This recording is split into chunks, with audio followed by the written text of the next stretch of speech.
بسم اللہ الرحمن الرحیم۔ کیسر روم کی اسی کشمکش میں پوری رات گزر گئی کہ مسلمانوں سے کیسے نمٹا جائے۔ پھر صبح ہوتے ہی کیسر روم نے ایک خفیہ اجلاس طلب کر لیا۔ اس اجلاس میں عمائدین سلطنت کے ساتھ شہر کے معزز اور دانشمند افراد بھی شریک تھے۔ جب سب لوگ جمع ہو گئے تو کیسر روم نے حاضرین کو مخاطب کرتے ہوئے کہا، عیسائی اپنی تعداد میں اربوں سے کہیں زیادہ ہیں، ان کے ہتھیار پرانے اور جنگی وسائل بھی تم سے کہیں کم ہیں، دیگر ساز و سامان میں بھی تم لوگ مسلمانوں پر فوقیت رکھتے ہو، مگر جب میدان جنگ میں ان کے مقابل صف آرا ہوتے ہو تو شکست کھا جاتے ہو۔ آخر اس کی کیا وجہ ہے؟ کیسر روم کے لہجے سے شدید ناگواری کا رنگ جھلک رہا تھا۔ ہرقل اعظم کا سوال سن کر سب نے سر جھکا لیا۔ حاضرین میں انطاکیہ کا سب سے بڑا پادری شہرام بھی شامل تھا۔ اس کی گردن بھی جھکی ہوئی تھی اور وہ ہرقل اعظم سے نظریں چرا رہا تھا۔ کیسر روم نے پادری شہرام کی اس کیفیت کا اندازہ کر لیا اور پھر بلند آواز میں اسے مخاطب کرتے ہوئے بولا، عیسائیوں کے عظیم مذہبی پیشوا، آپ خاموش کیوں ہیں؟ دمشق، اردن اور حمص کے محاذوں پر صلیب ہماری مدد کو کیوں نہیں آئی؟ اس نے اپنے نام لیواؤں کو بے یار و مددگار کیوں چھوڑ دیا؟ پادری شہرام نے اپنے شہنشاہ کی طرف دیکھا اور بجھے ہوئے لہجے میں بولا، ہرقل اعظم، کبھی کبھی سچے اور ایماندار لوگوں کو بھی شکست ہو جاتی ہے۔ خداوند خدا اپنے کاموں کو خود ہی جانتا ہے۔ محترم پیشوا، آپ کے اس جواب سے نہ میرا دل مطمئن ہوا اور نہ دماغ۔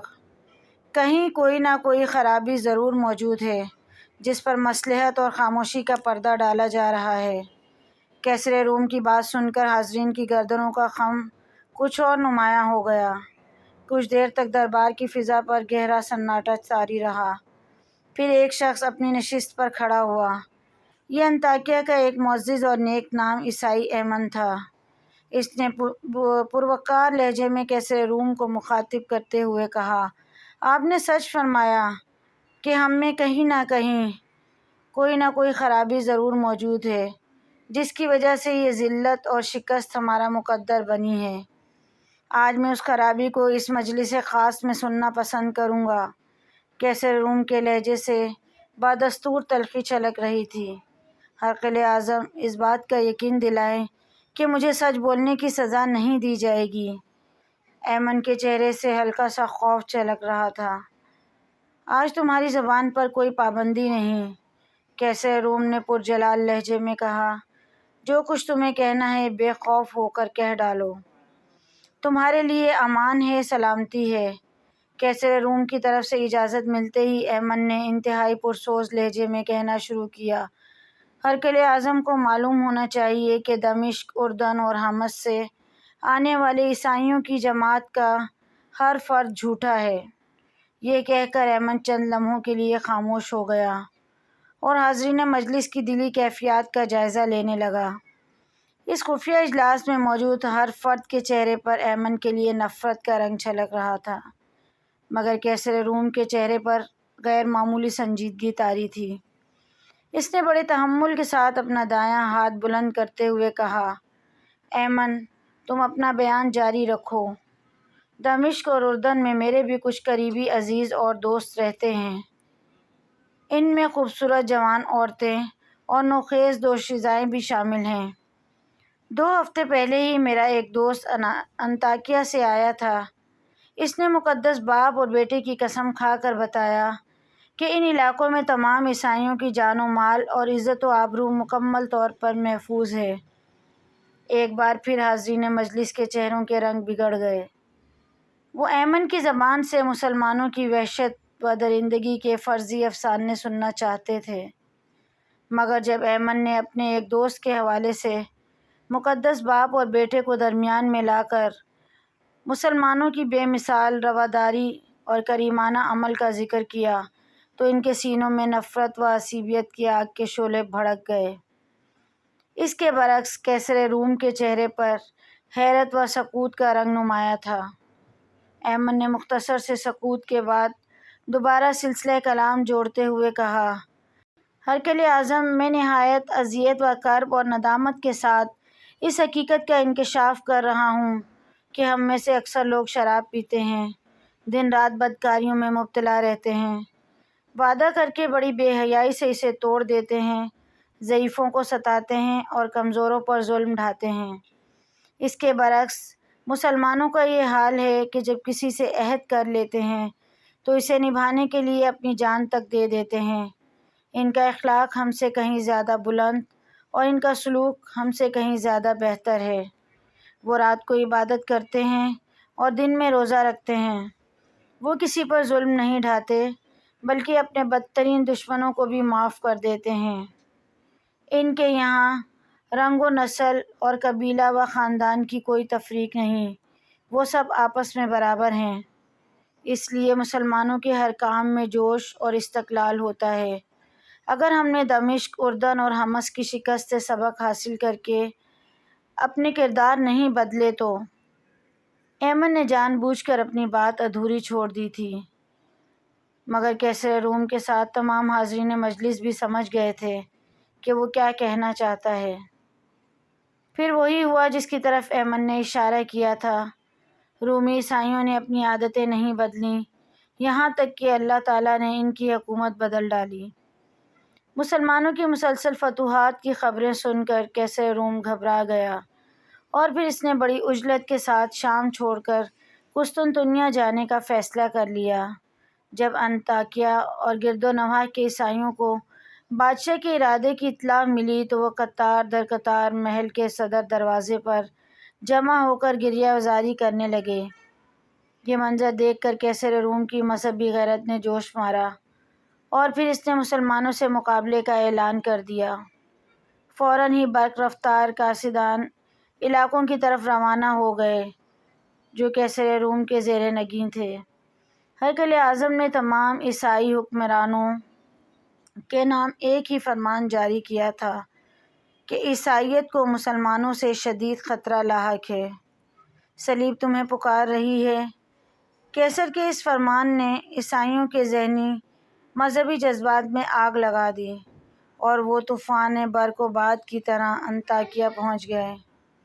رومیوں کی پرجوش جنگی تیاریاں دیکھ کر لشکر اسلام کے سالار حضرت ابو عبیدہ رضی اللہ تعالیٰ عنہ نے اپنے تمام فوجی افسروں کو طلب کر کے ان سے مشورہ کیا کہ اس صورتحال میں کیا حکمت عملی اختیار کی جائے۔ ہر افسر نے اپنے ذہن کی رسائی کے مطابق مختلف رائے پیش کی۔ بالآخر طویل بحث و تمہیس کے بعد امور جنگ کے سارے ماہرین اس بات پر متفق ہو گئے کہ مختلف محاذوں پر تعینات مسلمان سپاہیوں کو ایک مقام پر جمع کر لیا جائے۔ نتیجتاً تمام مجاہدین اسلام دمشق میں یکجا ہوئے۔ اس کے بعد حضرت ابو عبیدہ رضی اللہ تعالیٰ عنہ نے مقبوضہ علاقوں کے عیسائی مردوں کو ایک طویل و عریض میدان میں جمع کر کے ان سے مختصر خطاب کیا۔ ہمیں افسوس ہے کہ ہم اپنی بے پناہ مصروفیات کے باعث تم لوگوں کی حفاظت کی ذمہ داری نہیں لے سکتے، اس لیے جزیے کی ساری رقم واپس کی جاتی ہے۔ حضرت ابو عبیدہ رضی اللہ تعالیٰ عنہ کی تقریر سن کر تمام عیسائی رونے لگے۔ پھر جب لشکر اسلام دمشق چھوڑ کر اردن کی طرف جانے لگا تو سارے عیسائی اشک بار آنکھوں کے ساتھ یہ دعا کر رہے تھے، خداوند خدا تمہاری حفاظت کے ساتھ واپس لائے کہ تم اس زمین پر بسنے والوں کے لیے امن و سلامتی کا سائبان ہو۔ حضرت ابو عبیدہ رضی اللہ تعالیٰ عنہ نے اردن پہنچ کر رومیوں کا مقابلہ کرنے کے لیے یرموک کا میدان منتخب کیا۔ یرموک کے قریب ہی ایک مقام دیر الحلیل ہے، یہاں رومی فوجی جمع ہو رہے تھے۔ ان کی تعداد 2 لاکھ سے زیادہ تھی۔ اس کے برعکس مسلمان سپاہیوں کی تعداد 20 اور 30 ہزار کے درمیان تھی۔ پہلا معرکہ رجب 15 ہجری میں ہوا جس میں مسلمانوں کا پلہ بھاری رہا۔ رومیوں نے کچھ دنوں کے لیے جنگ روک دی اور مصلحت کی تجویز پیش کی۔ حضرت ابو عبیدہ رضی اللہ تعالیٰ عنہ نے سیف اللہ حضرت خالد بن ولید رضی اللہ تعالیٰ عنہ کو سفیر بنا کر کیسر روم کے پاس بھیجا، مگر یہ سفارت ناکام رہی۔ رومی دوبارہ میدان جنگ میں نمودار ہوئے۔ اب کی بار ان کا جوش و خروش وحشت کی حدوں کو چھو رہا تھا۔ عیسائیوں کے وہ مقدس راہب جنہوں نے برسوں سے آسمان نہیں دیکھا تھا، وہ اپنی اپنی عبادت گاہوں سے نکل کر عام سپاہیوں میں شامل ہو گئے تھے۔ کچھ پادریوں پر جنونی کیفیت طاری تھی۔ وہ ہاتھوں میں صلیبیں اٹھائے عیسائی لشکر کے آگے آگے تھے اور چیخ چیخ کر اپنے ہم قوموں کی ہمت بندھا رہے تھے، آگے بڑھو اور صفحہ ہستی سے مسلمانوں کا نام و نشان تک مٹا ڈالو۔ آج دنیا کی کوئی طاقت تمہارے مقابل نہیں ٹھہر سکتی، اس لیے کہ تمہیں حضرت یسوع مسیح، حضرت عیسیٰ علیہ السلام کی تائید حاصل ہے۔ 3000 رومی سپاہیوں نے اپنے پیروں میں بیڑیاں باندھ رکھی تھیں تاکہ میدان جنگ سے فرار ہونے کا خیال بھی ان کے دل میں نہ آئے۔ رومیوں کے یہ تیور اور انداز دیکھ کر حضرت خالد بن ولید رضی اللہ تعالیٰ عنہ نے نئے سرے سے اسلامی فوج کو ترتیب دیا اور مجاہدین کو 36 حصوں میں تقسیم کر دیا۔ پھر ایسی خون ریز جنگ ہوئی کہ یرموک کا میدان انسانی لاشوں سے پٹ گیا۔ اس معرکہ آرائی میں 1 لاکھ کے قریب رومی سپاہی قتل ہوئے اور 3000 اہل ایمان نے جام شہادت نوش کیا۔ جب قیصر روم کو اس عبرتناک شکست کی خبر ملی تو شدت غم سے اس کا سرخ و سفید چہرہ دھواں ہو گیا۔ پھر وہ انتہائی حسرت و یاس کے عالم میں سینہ کوبی کرتا ہوا شام سے قسطنطنیہ چلا گیا۔ حضرت ابو عبیدہ رضی اللہ تعالیٰ عنہ کا بھیجا ہوا قاصد فتح عظیم کا مژدہ لے کر برق رفتاری کے ساتھ مدینہ منورہ کی طرف بڑھ رہا تھا۔ خلیفہ اسلام حضرت عمر فاروق رضی اللہ تعالیٰ عنہ جنگ قادسیہ کی طرح جنگ یرموک کا نتیجہ جاننے کے لیے کئی راتوں سے جاگ رہے تھے۔ پھر جب قاصد نے لشکر اسلام کی سربلندی اور سرخروئی کی خبر دی تو حضرت عمر فاروق رضی اللہ تعالیٰ عنہ مضطرب ہو کر مستند خلافت سے اتر کر سجدے میں چلے گئے۔ معبود حقیقی کا شکر ادا کرنے کے بعد جب حضرت عمر رضی اللہ تعالیٰ عنہ کھڑے ہوئے تو آپ کی آنکھوں سے آنسو رواں تھے اور زبان مبارک پر یہ مقدس کلمات جاری تھے: سبحان اللہ والحمد للہ ولا الہ الا اللہ واللہ اکبر۔ ایران کے بعد دوسری عظیم طاقت روم کا غرور بھی خاک میں مل گیا تھا۔ حضرت عمر فاروق رضی اللہ تعالیٰ عنہ نے فلسطین کی جنگی مہم حضرت عمر بن العاص رضی اللہ تعالیٰ عنہ کے سپرد کی تھی، مگر درمیان میں جنگ یرموک چھڑ جانے سے وہ مہم ادھوری رہ گئی تھی۔ قیصر روم کے اقتدار کا خاتمہ ہوتے ہی حضرت عمر بن العاص رضی اللہ تعالیٰ عنہ نے آگے بڑھ کے بیت المقدس کا محاصرہ کر لیا۔ عیسائی قلعہ بند ہو کر مقابلہ کرتے رہے۔ اس دوران میں حضرت ابو عبیدہ رضی اللہ تعالیٰ عنہ بھی اپنے لشکر کے ساتھ بیت المقدس میں پہنچ گئے۔ عیسائیوں نے کچھ دنوں تک مدافعت کی مگر ان کی عسکری قوت بکھر چکی تھی، اس لیے مسلمانوں سے صلح پر آمادہ ہو گئے، مگر اس کے ساتھ ہی یہ شرط بھی رکھ دی کہ خود خلیفہ حضرت عمر فاروق رضی اللہ تعالیٰ عنہ یہاں آ کر صلح کا معاہدہ تحریر کریں۔ یہ بڑی عجیب شرط تھی، مگر حضرت ابو عبیدہ رضی اللہ تعالیٰ عنہ نے فوراً ہی قاصد کو ایک خط دے کر مدینہ منورہ کی طرف روانہ کیا۔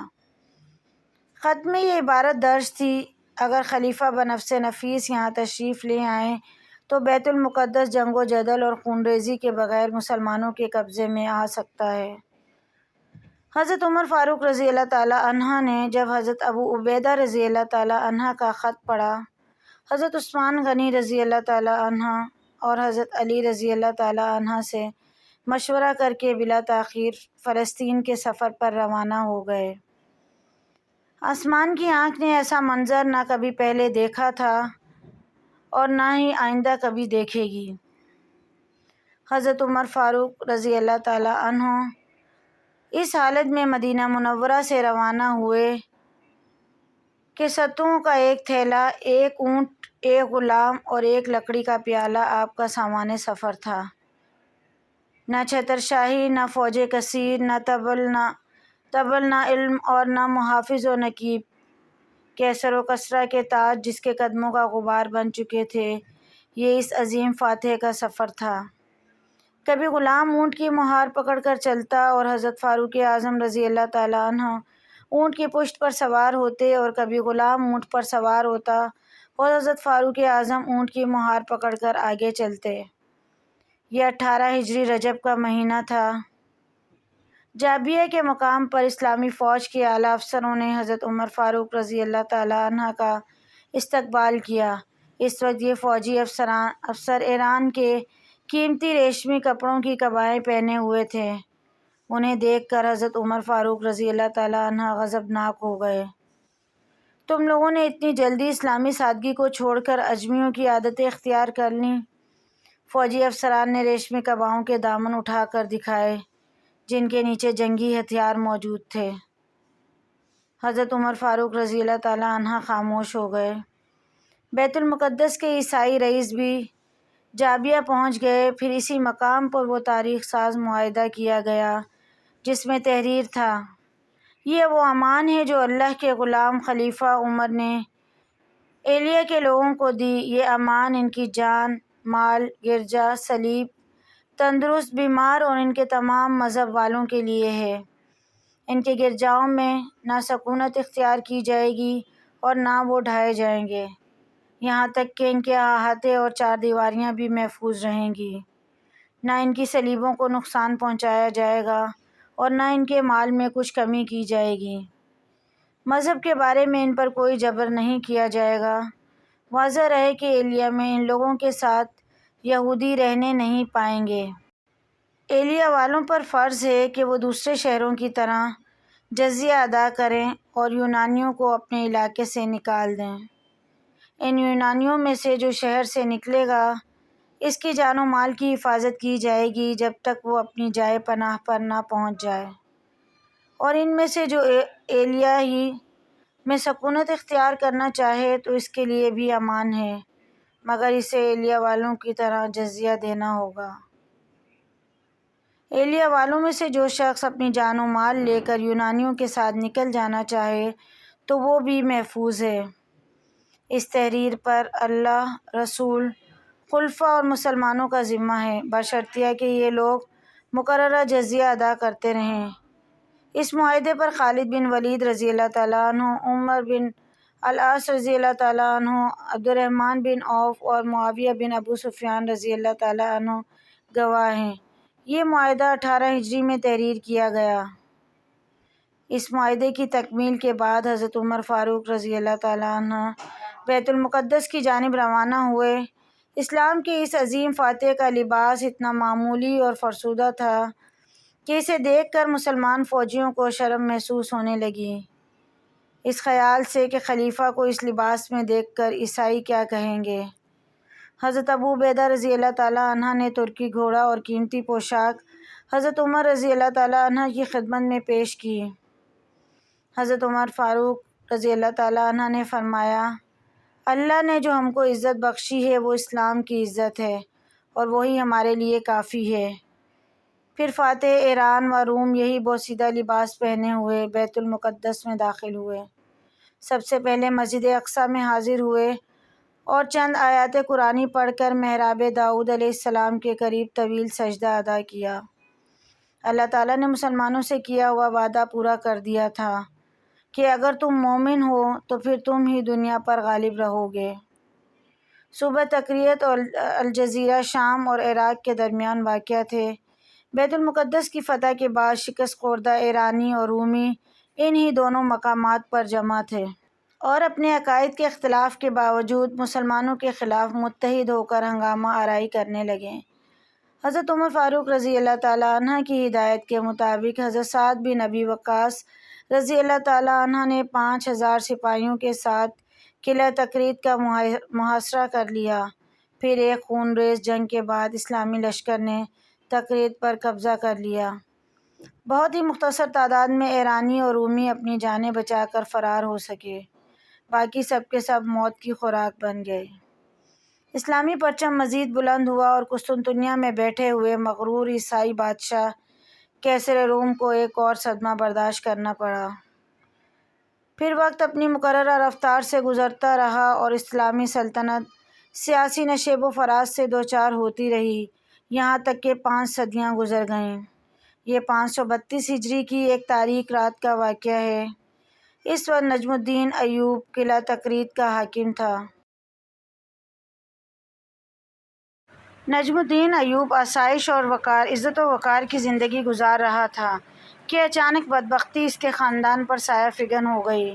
تقریب کے حاکم اعلیٰ مجاہد الدین کی طرف سے ایک حکم نامہ جاری ہوا جس میں کہا گیا تھا کہ نجم الدین ایوب اور اس کا چھوٹا بھائی اسد الدین شیرکو اسی وقت تقریر چھوڑ کر بہت دور چلے جائیں۔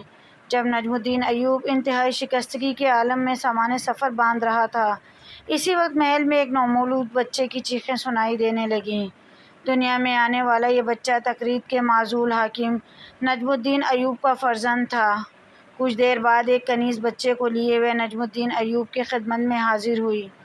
پہلے اس نے انتہائی پرجوش لہجے میں بیٹے کی پیدائش پر باپ کو مبارکباد دی، پھر ادب اور احترام کے ساتھ عرض کرنے لگی، امیر محترم، چھوٹے امیر کے کانوں میں اذان دے کر ان کا نام تجویز کر دیجیے۔ کنیز کی بات سن کر نجم الدین ایوب غضبناک ہو گیا اور چیخ کر بولا، میرے سامنے سے لے جاؤ اس کو، میں اس کی شکل بھی دیکھنا نہیں چاہتا۔ یہ بچہ فاتح اعظم صلاح الدین ایوبی تھا جسے اس کا باپ منحوس سمجھتا تھا۔ نجم الدین ایوب کی کنیز بچے کو لیے ہوئے اس کی ماں کے پاس پہنچی۔ کنیز کا چہرہ بجھا بجھا سا تھا۔ خانم، کیا بات ہے؟ نجم الدین ایوب کی بیوی نے کنیز سے پوچھا۔ جب تو بچے کو لے کر اپنے آقا کے پاس جا رہی تھی تو بہت زیادہ خوش تھی، مگر اب تیرے چہرے سے گہری اداسی جھلک رہی ہے، آخر اس کی کیا وجہ ہے؟ کنیز خانم نے بچے کو اپنی مالکہ کے پہلو میں لٹایا اور اداس لہجے میں کہنے لگی، آقا اپنے بیٹے کی پیدائش سے خوش نہیں ہیں۔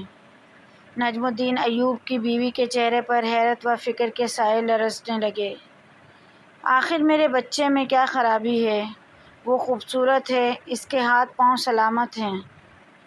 ماں کے کلیجے سے ناگواری کا رنگ جھلک رہا تھا۔ کنیز خانم سر جھکائے خاموش کھڑی رہی۔ وہ اپنے آقا نجم الدین ایوب کے الفاظ دہرانا نہیں چاہتی تھی۔ نجم الدین ایوب کی بیوی کچھ دیر تک کنیز کے جواب کا انتظار کرتی رہی، مگر جب وہ کئی بار سوال کرنے پر بھی نہیں بولی تو اس نے تیز لہجے میں خانم کو حکم دیتے ہوئے کہا، دوبارہ اپنے آقا کے پاس جا اور میرا پیغام دے کہ میں انہیں یاد کر رہی ہوں۔ کنیز خانم خاموشی کے ساتھ چلی گئی اور اس نے نجم الدین ایوب کے سامنے اپنی مالکہ کے الفاظ دہرا دیے۔ خانم کچھ دیر تک کھڑی اپنے آقا کے جواب کا انتظار کرتی رہی، مگر جب نجم الدین ایوب اس کی طرف متوجہ نہیں ہوا تو وہ الٹے قدموں واپس چلی گئی۔ مزید اقساط جاری ہیں۔ مزید اقساط دیکھنے کے لیے چینل کو ضرور سبسکرائب کریں۔ ویڈیو پسند آئے تو لائک، شیئر، کمنٹ کیجیے۔